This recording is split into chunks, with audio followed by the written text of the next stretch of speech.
Good morning guys. Day off ko ngayon. Dito ko sa garden ko.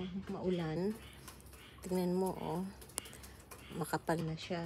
Hindi ko na natitrim yung dahon niya. Ayan. Tapos ito yung talbos ng kamote ko na kulay pula. Tapos ayan yung isa. Ayan yung malunggay ko. Naninilaw yung dahon niya. Tapos ayan, sinilip ko sa bintana. Oh, may bulaklak siya ngayon. Wow!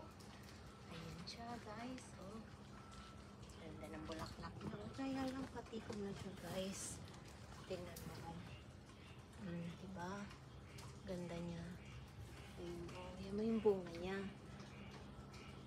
Para siyang ano, guys. Cactus. this is cactus plant. Para siyang dragon fruit pag kinain nyo. Ayan, ang mga malunggay ko. Diba? Ang lulusog nila. Oh, ito yung mga. Ayan, oh. Tapos ayan yung isang cactus plants. Diba? Ang taas-taas naman ito. Hindi ko ma-zoom yung bulaklak niyang maganda. Oh, ayan. Oh, diba? Ayan, guys. Have a good day, guys.